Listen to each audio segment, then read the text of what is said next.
Welcome to the Lunch and Learn podcast from the National Fire Chiefs Council to share knowledge and lived experiences on topics about equality, diversity and inclusion.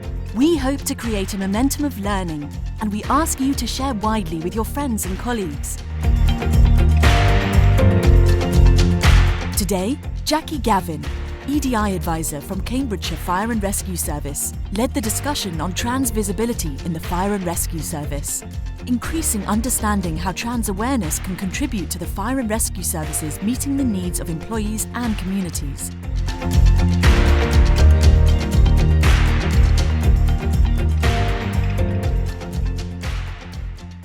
I think the thing that I'm trying to do with this presentation today, and thank you, Kat, for that introduction. I mean, yes, today being Transgender Day of Visibility, but whilst it may be Transgender Day of Visibility, I think it's also important to recognise that for trans people, as Kat alluded to, that it's a lived experience that we all go through as trans people each and every single day. And what I want to try and do with this presentation is not try to dictate. I'm not trying to make it about those kind of things. I just want it to be about a little bit about my lived experience. There will be a little bit of a quiz in this presentation, and I just want to make it as open and as transparent. There will be things that I will say that some people may find that some of the language that I have on here may see as derogatory, but please see the kind of language that I'm using is in the context of what we're talking about why our trans lives and why trans lives matter. So just a little bit of details about what we'll be talking about today. So I'll do a little bit of an introduction for those that you don't know me, who I am, looking at what do you call a trans person, a little bit of the legal bit, which I know can be a little bit boring, but I think it's just as important that we remind ourselves a little bit of the journey where we've come from. Also then a little bit of a quiz, and then a little bit moving on to my story, of which, as I say, I'll be as open and as transparent as I can. And then the final bit being very much around questions to the floor. And because of my openness and my transparency, I would actively encourage you to ask the one kind of question that you may feel that you never ever want to ask. But that's the reasons why we probably still face the barriers we do, because people are frightened to talk about it, or as I talk about it, very much talk about it with the volume turned down. Stop that right now. Turn the volume up. Let's get those questions out there. Be prepared to say what you need to say. And as I say, I will do my best to answer it. If I can't answer, or if I don't feel comfortable about answering it, I'll just say I don't feel comfortable about that. Or if I don't have the answer, I'll say, look, I don't know that, but you know what? I will go away and find out where I can.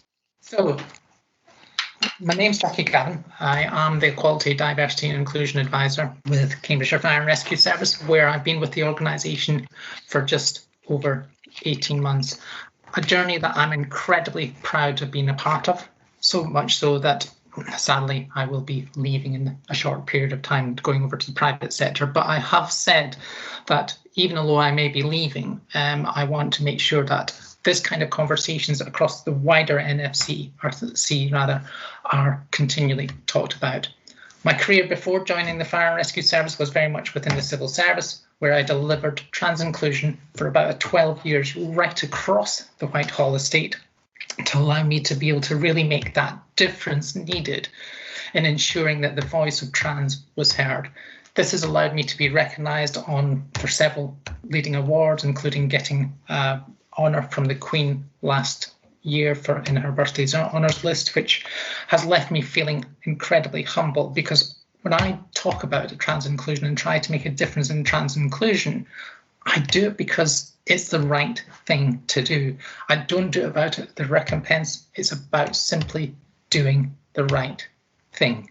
So moving on, what do you call a trans person? As I say, this part of the question, I must say, comes with the bit of the health warning, where there will be words that people may find derogatory and challenging. But the kind of things that I often hear when people talk about trans people, some of the words I hear include things like describing people chicks with dicks. I hear people talking about the word tranny. I hear people talking about the word brick, although that's more of an Americanism. I hear them talking about the word poofter. I hear them talking about the word dead name. Dead name, for those of you that don't know, is the name of the individual, what they had or they were given at their birth, and using that kind of wording. I hear people talking about things like so dick girl. I hear people talking about things like so dolls with balls. But ultimately, the name that I prefer, thank you very much, is simply Jackie. A little bit about the legal bit. It's hard to believe that it was only just 22 years ago when the first parts of legislation in the UK that recognised the voice of trans people, and that came in the form of the gender reassignment regs that were updated as part of the Sex Discrimination Act, just 22 years ago. For those of us that were around at the time, we felt it was just a bit of a holding block because we know that there was more and more conversations going on. We wanted to make sure that we had those kind of things because there was a lot more court cases starting to end up going to the European Court of Human Rights. At a similar time in 1999, it wasn't long after a change of administration and a change of government, which allowed us to be able to start to see the positive changes needed within that space. That eventually led on to the Gender Recognition Act of 2004, which allowed for some people to be recognised as their newly affirmed gender. I say some people because it was very much applied to those people who are in the binary trans place, i.e. those going from male to female or female to male. And also there was a set sort of stipulation that people had to go through and had to go through like a panel discussion, and still do in some ways, to be able to get a newly affirmed birth certificate in that of their newly affirmed gender. The Gender Recognition Act also made it against the law to ask someone's GRC and employment best practices to treat men and women respectively, how individuals are living in their gender identity regardless of whether they are known to possess a GRC. There's no obligation on the individual to inform others if they have a GRC or not.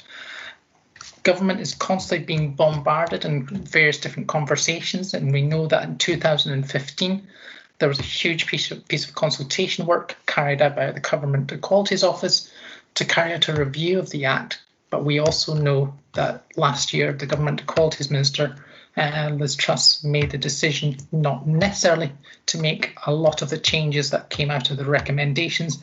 And as I've put there, we will wait to see how the carrying on consultation goes on in that space. Following the Gender Recognition Act, we know that many parts of equality legislation came under one umbrella, and that umbrella being the Equality Act, which we know is the legally protects people from discrimination in the workplace and in the wider society across a series of characteristics. I'm sure you all know what those protected characteristics, but just as a reminder, these are age, these are disability, marriage and civil partnerships, pregnancy and maternity, race, religion and or belief, sex, sexual orientation, and of course, gender reassignment. The Act itself says under section 13 and 19 of the Act, which prohibits direct or indirect discrimination against a person as a consequence of a protected characteristic, including obviously that of the protected characteristic of gender reassignment.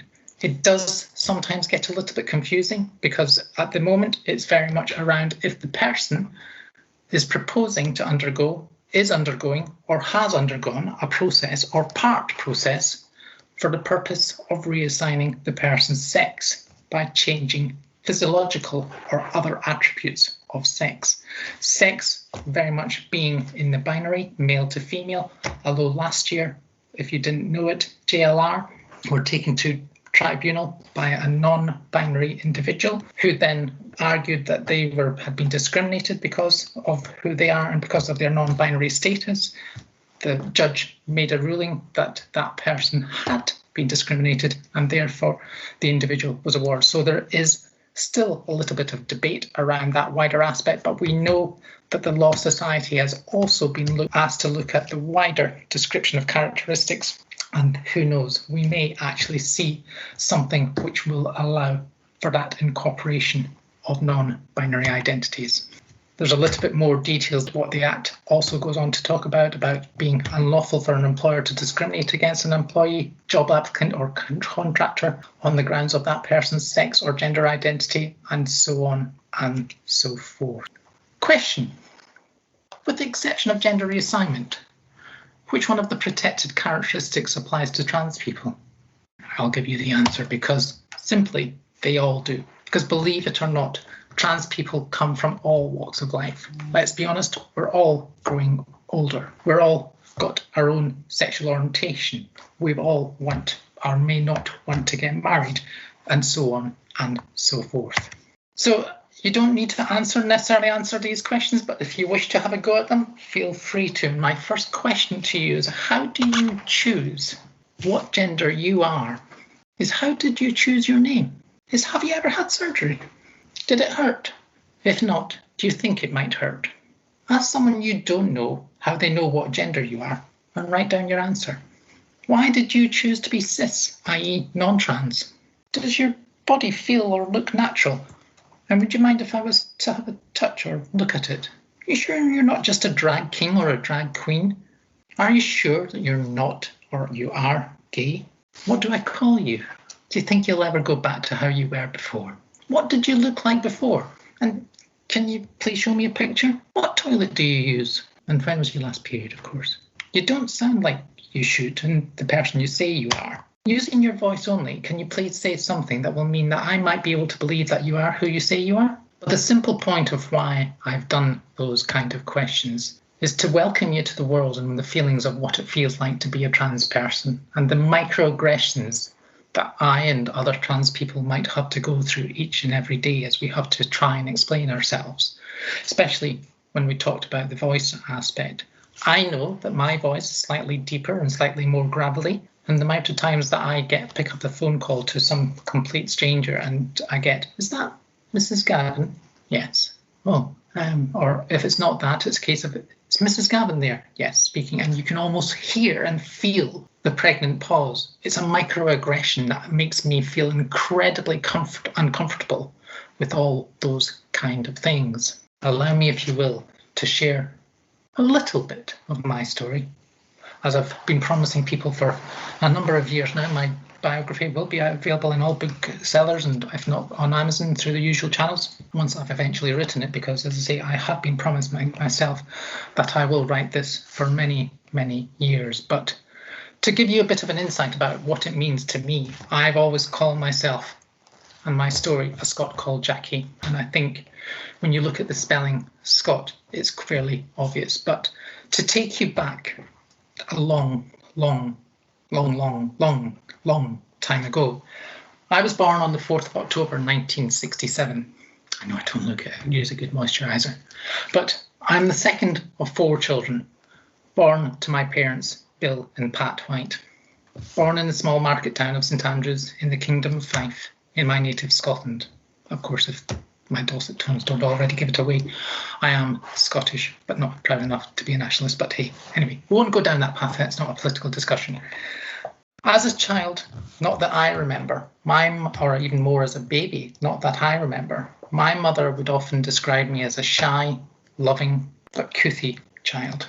Couthy, there's a good Scottish word for you. It basically means cheeky. Some things never change on that front, and I'm proud to be that cheeky, authentic individual. By the time I get around to remembering times, particularly when I started primary school, and yes, I am in that photograph, I started to question things about why is it that boys have to wear one set of clothes and girls have to wear another set of clothes? Or why is it that girls have to go in one line and boys have to go in another line? Or boys have to make things with wood and a nail and a hammer, and girls have to make things with nice, soft, woolly type things. It was probably at that time I should have realised I would have ended up doing the role that I do within equality, diversity and inclusion, because I challenged absolutely everything. But in a world of 1970s Scotland, it probably wasn't the wisest of things, because the teachers often tried to find a way to keep me quiet by just trying to keep me suppressed and not asking those kind of questions.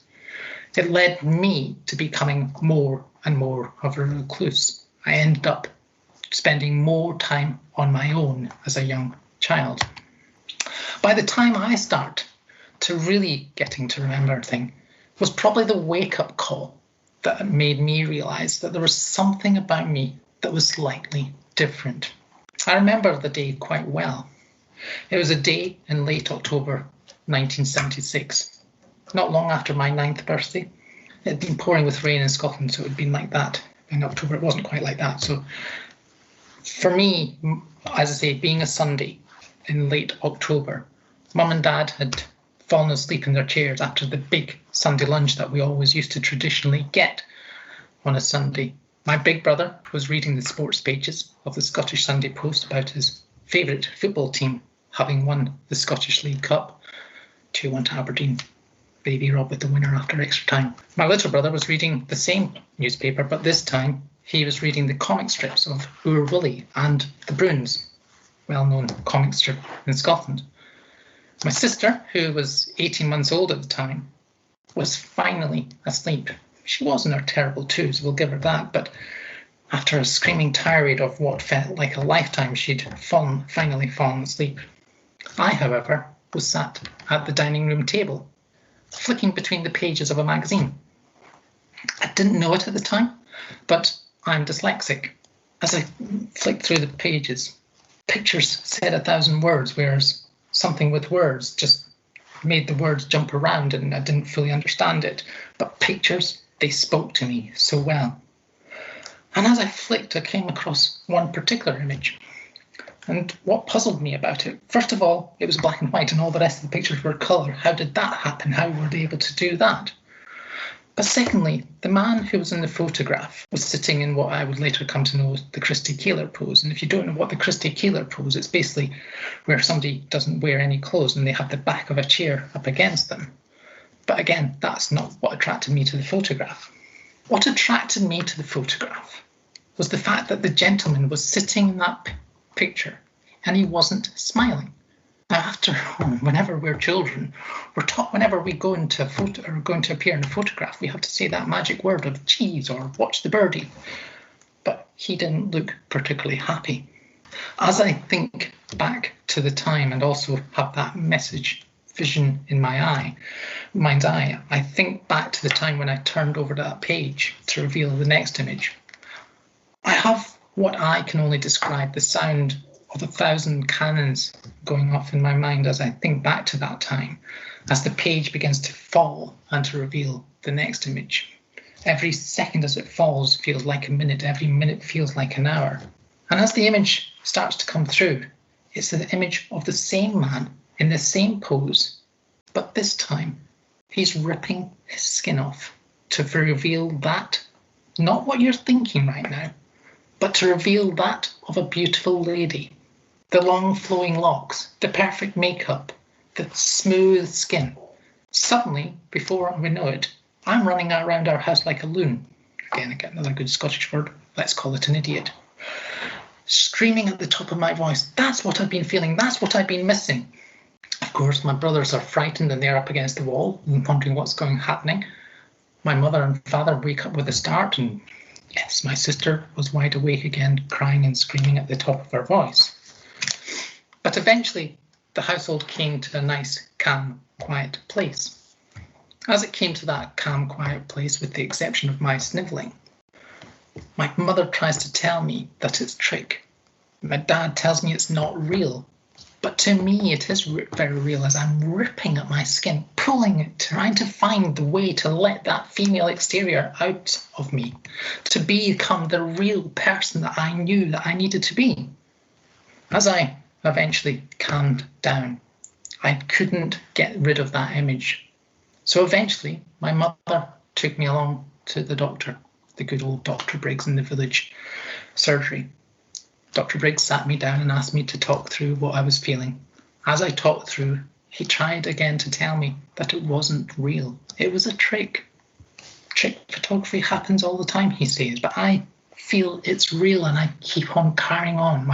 By this time, my neck is red raw. Eventually, that led me to be assigned to him, that allowed the doctor to assign me to go to the hospital to go and see a special doctor to get him to talk to me about it. That meant a good thing. For 6 weeks, as I was going back and forward to the hospital, first of all, I got the whole day off from school, result. But one of those days when I was actually away attending the hospital, my big brother got asked by some of my friends, "Where's Scott?"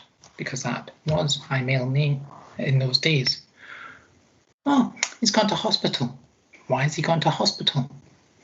"Oh, he's gone to get the girl taken out of him." That innocent comment by my brother meant for the next 6 years, I was kicked, I was punched, I was bullied, I was name called. But enough about the teachers. The kids themselves were just as bad. They would occasionally change the attire that I would be wearing to school to that of more female attire. But it meant that I had become a target. As I carried on going back and forward to the hospital, of course, my parents got to find out about this and the way things I was experiencing at school, and were so worried. They really wanted the doctors to do something about it. So the advice from the doctor was, get him to do more boy-type sports. Get him to do more than normal sort of thing, climb trees, etc., etc. You'll forget all about it. And to stop that bullying, I did hid it. I hid it because of the way I was feeling, the way I was being treated. I would play sport very well. Became a member of the Boys Brigade, well, because Dad was the captain of the Boys Brigade company. I joined the Air Training Corps because, well, Dad was the commanding officer of the Air Training Corps squadron. But as well as that, Dad was also the manager of the local football team. So I had to play football, and I thought, you know what, becoming a part of the football team would allow me just to forget about it, because if people were reliant on me, then I would be able to get less bullying because I would be a part of the team. And to an extent, that did happen. And I played football incredibly well. I went on to represent my school. I went on to represent my Boys Brigade company, my Air Training Corps squadron. I went on to represent the country, the best country in the world. That's just Scotland, just in case you're wondering. One of the times when I was playing, there was a young football manager came to see me play because he'd heard all about how good a player I was. I was a good goalkeeper, better than many goalkeepers out there. But anyway, as one of the games when I was playing, this manager was there and he saw me save 2 penalties, a free kick, and many other shots on goals where the team actually won because of my performance in that game. So impressed was this young manager that he came straight down to the changing rooms at the end, had a conversation with my dad, then brought me and said, "Look, I want you to sign a schoolboy signing for Aberdeen." That manager, in case you're wondering, was some guy called Alex Ferguson, I suppose. Sorry, Sir Alex Ferguson. He didn't have a knighthood then, but it's when he managed a decent football team. Not that there's anything wrong with Manchester United for those Man United fans in the audience, but when Fergie managed a decent football team. But Fergie got to find out about my secret, and just 2 months later, I was called to his office along with my dad, and I had my schoolboy contract ripped up by Fergie there and then. And the words of Fergie ring true in my mind today as much as they did when I heard them at the first time, which basically said, "No young lad will ever play for Aberdeen Football Club as long as I'm manager." Ashamed and frightened, I ran away from home at the tender age of 15 to the place where the streets are paved with gold. That was London back in 1983, because, well, it was the time of the yuppie. I was making £300 a week, £2.50 a week for digs. Bargain. But again, life can be cruel sometimes. And sadly, just after that period of time of about 3 to 4 months, on one of my regular phone calls back to my mother, I got to hear that Mum had been diagnosed with terminal cancer. Also at the same time, Mum and Dad were splitting up.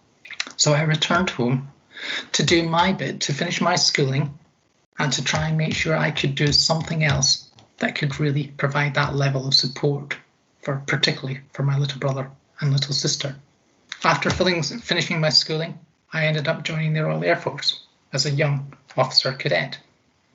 Going through my basic training, managing to be able to bury that secret of me right down, not being able to tell anybody until just towards the end of my training, when I fell off the scramble net, smashed my kneecap, and before I knew it, I was being rushed into Cambridge Military Hospital down in Aldershot.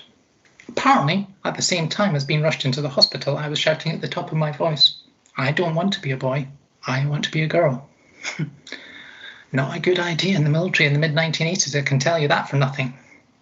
Before I knew it, I was being told that I was being put on a charge that would potentially have a prison sentence, because being LGBT back in the mid-1980s did carry that kind of sentence, which could also be then taken to Civvy Street. However, I managed, because I was in basic training, I managed to buy my way out of the military and say, I can't do this. I've got to become the real me. Running away from home, running back to home rather, I came back to a broken household, feeling that I'd let everybody down.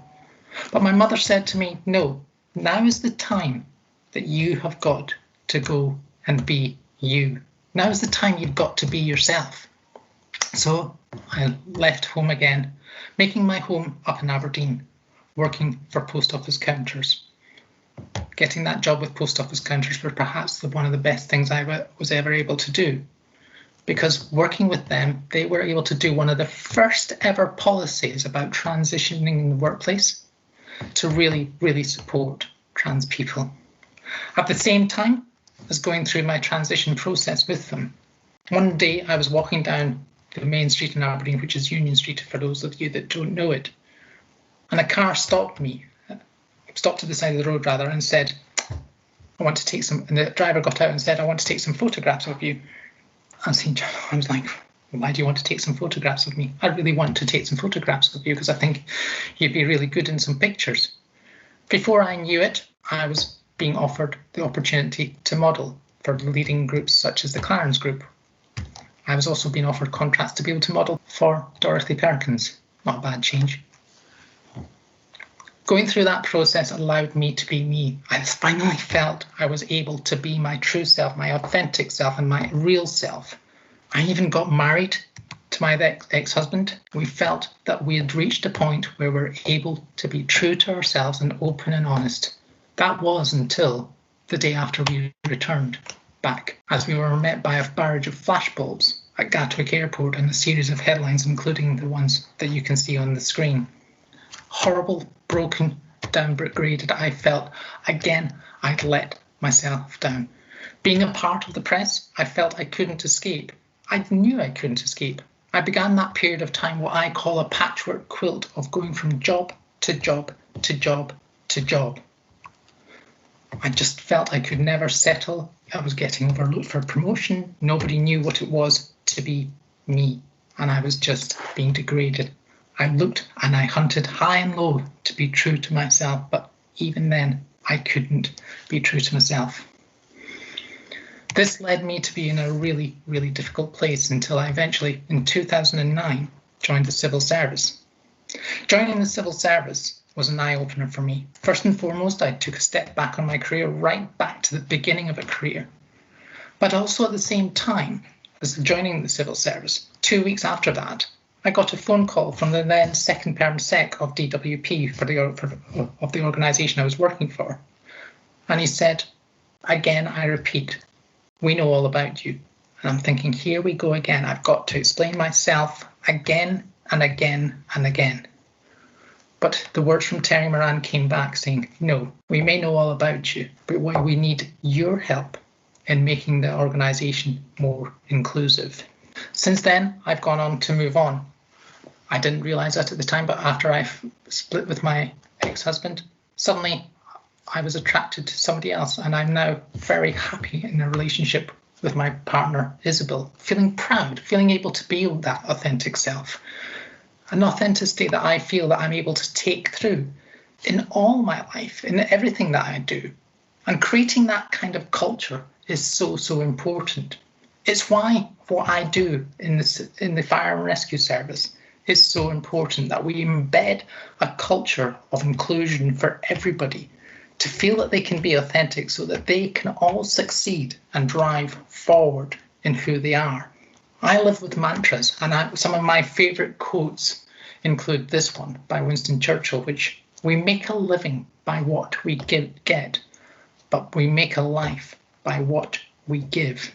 That's what we need to create here across our wider service, not just in Cambridgeshire Fire and Rescue Service, but in all services, so that everybody and anyone who's trans, whatever that trans actually means, whether it be somebody that's going to go through the physical aspect of going from A to Z or from Z to A, or even in the non-binary space, that will allow us to be able to really be able to shout from the rooftops, because as we've seen in the latest HMI report, that is a key part of who we are as an organisation going forward.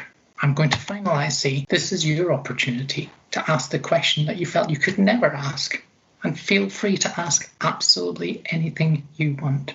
Here endeth my lesson.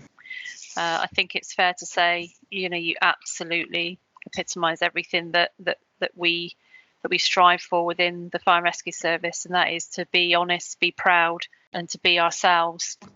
I often say the only thing that should be uniform in the Fire and Rescue Service is the one that we wear, because everything else should be about each of us being our own individual self, our own unique selves. And for that, we should be valued, and we certainly should be able to feel that value and to be able to shape our fire sector. So thank you so much. Over to yourselves. I mean, goodness me, like I said at the start, this is an inclusive, safe environment, and now's the time to ask those questions. So over to you. Hello. I just wanted to say thank you, Jackie, for sharing your story, but also I've been in the fire service for nearly 5 years now, and how positive it is to actually see an event like this taking place.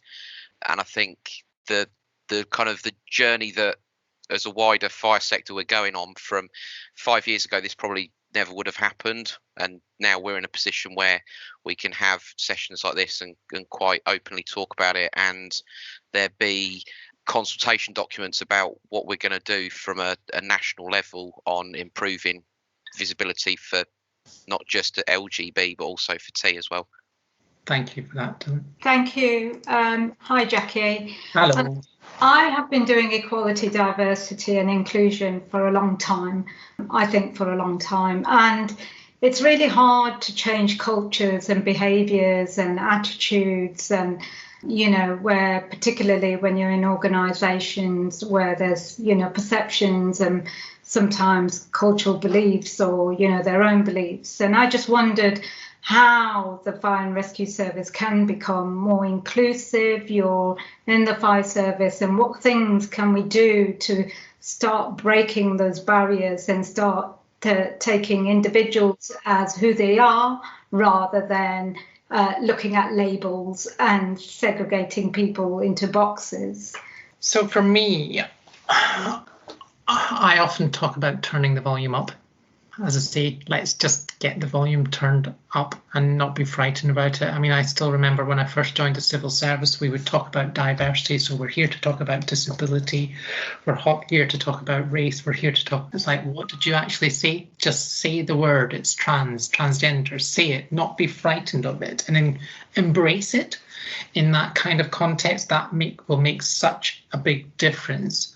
I think we've also, and I know there are colleagues from CAMS on the phone, or this group, and they will often hear me talk about the feel. How do we really make it about how we get people to really feel engaged with the organisation?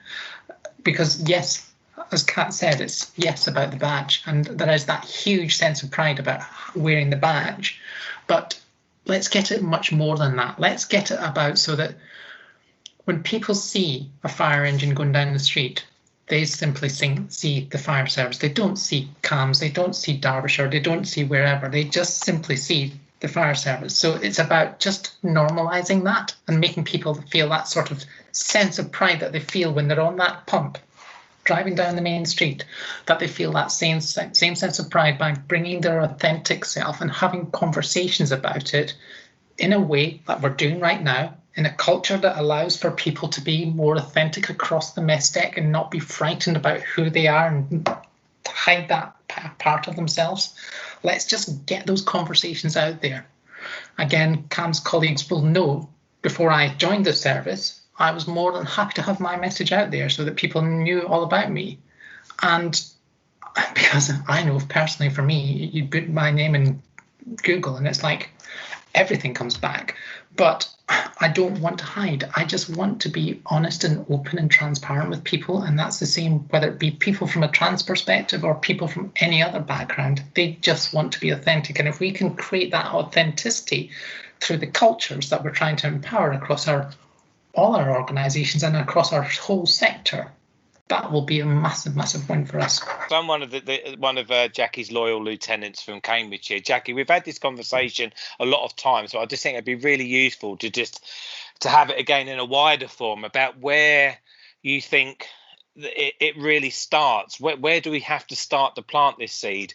Does it all fall to the EDI advisor, or does it sit somewhere else in the organisation? Where do we need to see the cultural change to really embed what we're trying to achieve? I don't think it sits with just the EDI advisor. I mean, I think it's much wider than that. I mean, we've got leaders on this call, and I know that, when I say leaders, I'm talking about every single person. Doesn't matter what's on your shoulder or what's not on your shoulder. It needs everybody, but certainly it helps to have that leadership sort of conversation happening at that kind of level to allow it to filter to that right throughout the organisation. We know that sometimes it doesn't get all the way through, and we know that sometimes it gets stuck in what I call the permafrost, because it stops the information, because we know that for most of the younger generation, they get what it is to be authentic and be yourself, and they don't understand anything other than that. And that permafrost layer stops, or call it the glass ceiling, if you will, needs to be broken. I see my role as the Equality and Inclusion Advisor is to help break down that barrier, help break down those conversations, empowering people to be themselves. But each and every one of us on this call are equally as important in that breaking down that barriers. But certainly, I think it starts from the top. If it's felt from the top, right throughout the organisation, then you can't help but feel everybody else needs to get on side with it. And it's not just about doing it on days like this. It needs to happen every single day of the year, because today, yes, is Transgender Day of Visibility, and I'm out there and visible on Transgender Day of Visibility, but I'm also visible on my birthday. I'm also visible on 31st of July or whatever other day, because I live this way each and every day. So we've got to encourage that kind of conversation right across the organisation each and every single day, from the chief all the way throughout. Absolutely, yeah. And just to reiterate, I think it does. You need that leadership, you need the direction, but I think it starts with it starts with oneself, doesn't it? To actually say on that day that you're going to you're going to make a difference. You're going to really live the values of what inclusion truly means. Thanks, Catherine. Hi, everyone. And thanks, Jackie, for your story. It was fascinating. And actually, the discussion so far has kind of answered my first question. So I've tailored it a little bit to continue the conversation. So as one of those allies and senior leaders in the organisation, so I'm from Hampshire and Isle of Wight Fire and Rescue, I'm after a little bit of advice, really, I suppose. So I'll frame it in a question. So what would be the headline topics that you'd advise me to start conversations in the organisation, and the ones that would make the most impact? So if there are 3 areas that I could sit and talk to people about that would make the most impact, what would you suggest would be the starting point with that? I'm tapping into your expertise and your experience to really gain that insight. The one thing that I would love to see is to have all of us, regardless of who we are, some sort of objective that really, really highlights what it is that we need to be doing within the wider inclusion space. If we can have that kind of thing, because if I think back to the civil service, and again, colleagues will know that I've had this conversation before, every single PermSec, and PermSec, for those of you that don't know, is like the equivalent of the chief of government departments. that they have to publish each of their objectives each and every year on the .gov.uk website. So maybe it's about having that similar sort of aspect, about maybe saying to each of the chiefs, and sorry for all the chiefs on the call, but having that where they actually publish something like that and saying, right, for the next 12 months, these are what my objectives are, of which one of those objectives could be around the inclusion initiative. Because, as I say, we've seen it in the report, that diversity and inclusion is certainly going to be more and more of a priority. And those of you that have gone through the HMI so far will know that there is more and more of that kind of thing going forward. So I think that would be my number one. Let's get some sort of objectives in that space. And if it means that that is a wider objective that the chief then needs to take to their deputy chief, their area commanders, their group commanders, and so on and so forth, then let's get that happening right throughout the organisation so that it flows that kind of way, because that will be the difference. Because at the moment it feels, going back to what Paul was almost like saying, it's always falling on the shoulders of the EDI&I advisor. I don't have all the answers, I really don't, but collectively we can really make a big difference. Does that answer your question at all, Jason? That's definitely a start for 10 and 1. I'll take away. Thanks. Brilliant. Thank you. Thank you very much. I think you sort of half answered it in the last part, Jackie. This is a great day and it's a good turnout. It's, as far as I'm concerned, in a fire service setting, this is historical for having somebody of your caliber to talk to us. The disappointing thing is I see the same faces from my own service and from across everywhere else. How do we hold our senior managers to account and require them? This is where they should be. I can talk to you, I can pick up the phone and talk to you. Paul is there, MRC, Gareth, the people I work with. I know what we're talking about, and when I'm done, I can talk to people face to face. This is a one-off occasion. It's not going to be repeated again. So where are all those senior fire service officers that should be receiving this? And I think you half answered it anyhow. Just how do we tie them down and make them accountable? They answer to us as much as, forget the rank, I hold my chief, he's responsible for me. So I'll require him to come and listen and sit to this. And I want everybody else in the country to be the same. This got to come from them. I won't say get a rope and find a way of tying them down, but I think, I mean, Faye, it would be remiss of me not to say things about obviously what is happening in the wider NFCC ED&I project. There is a lot of good stuff coming out of that project. I think we know that, and certainly that's happening. We're also seeing things happen in the regions. So obviously within CAMS, we're part of the Eastern region. The 6 ED&I advisors get together about once bi-monthly to talk about those kind of conversations so that we can create that platform. And again, I know NFCC colleagues will probably be fed up of hearing me saying this kind of thing, but we need to be more consistent across the piece in really making things happen, because we know that some of the services do the whole initiatives around this kind of thing or the wider ED&I agenda really well. We know some could do better, and there's some in that sort of middle ground. And I think what we've almost got to do is literally say, right, let's take a stock check of where we are.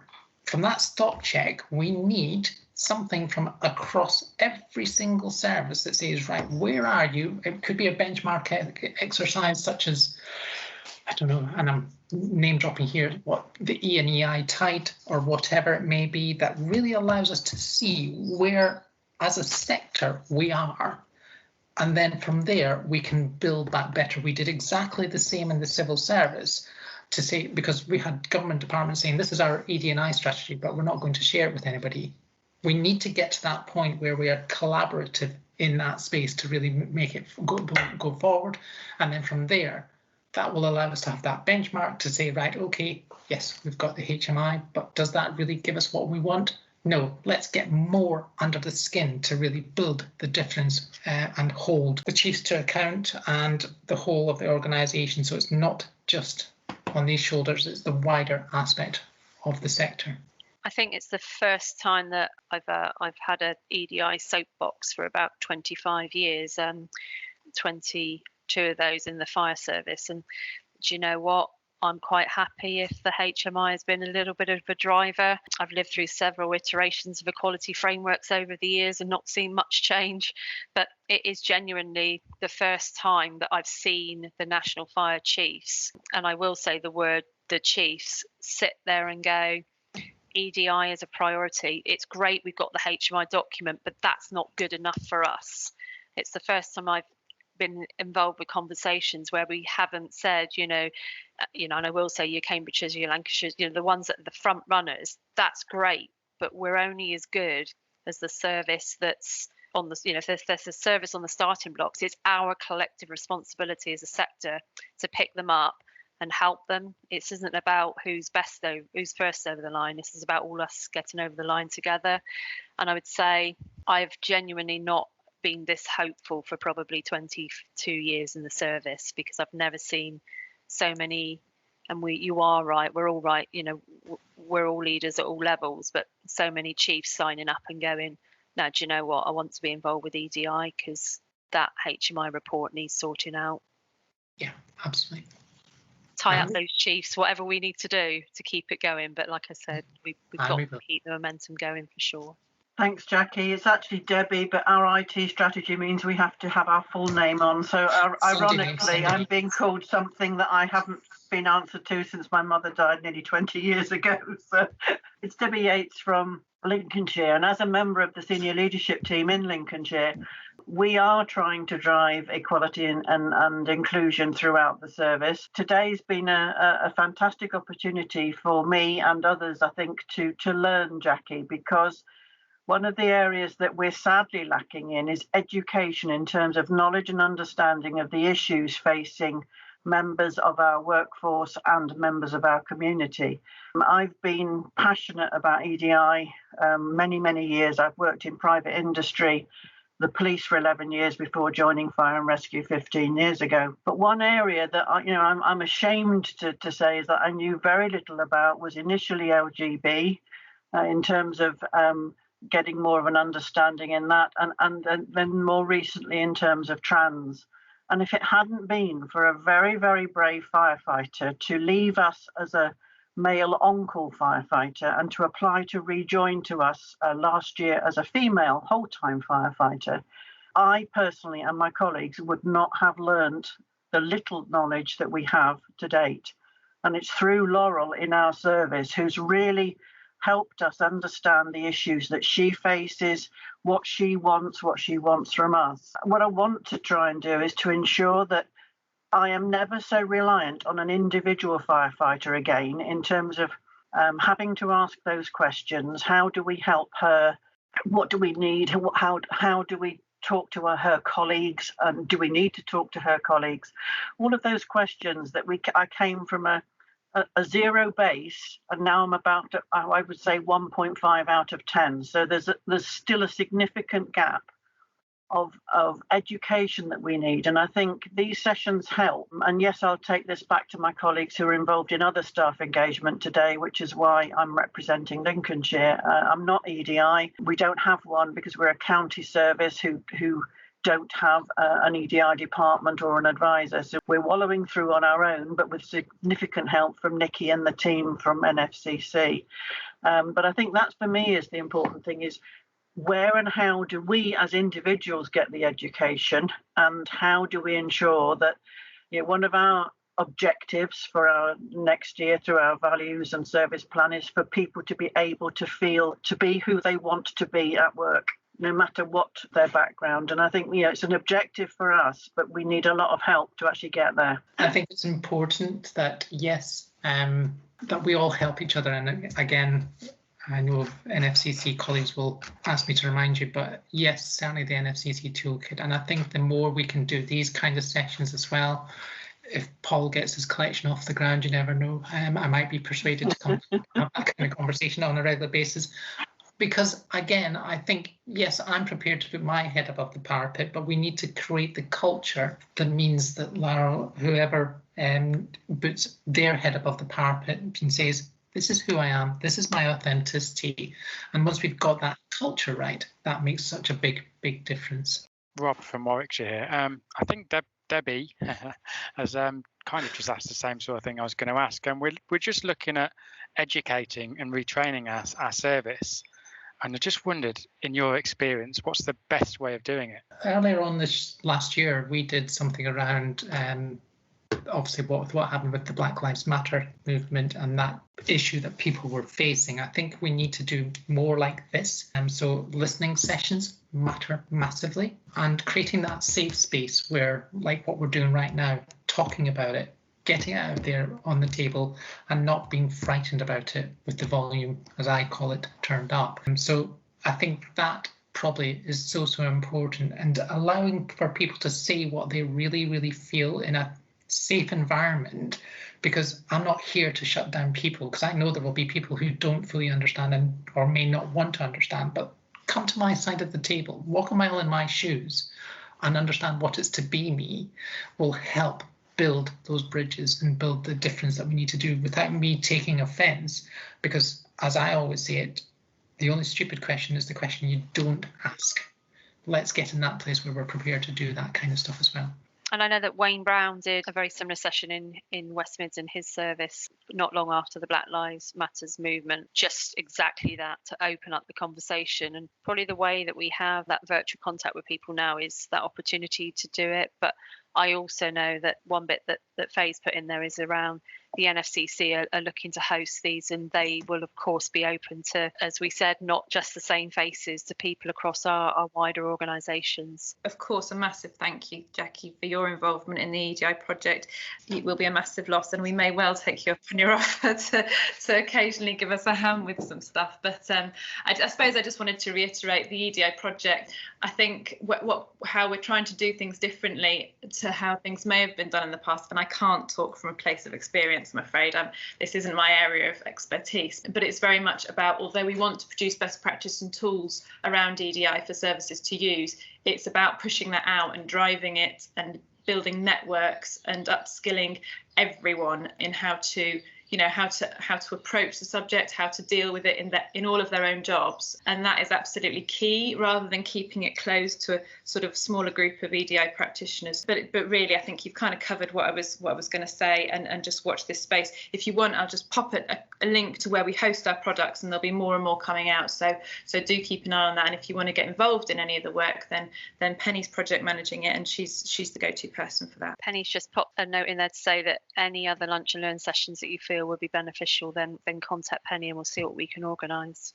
Thank you to all of you that have joined, but don't mind me just saying the biggest thank you to Jackie, again, not only for today, but just for everything that you have done to support the fire sector and to support the NFCC and many of us, absolutely privileged to have met you and to know you. And thank you again for today. It's been amazing, and the feedback is incredible. Thank you for all of you as well for coming along. See you on the next Lunch and Learn.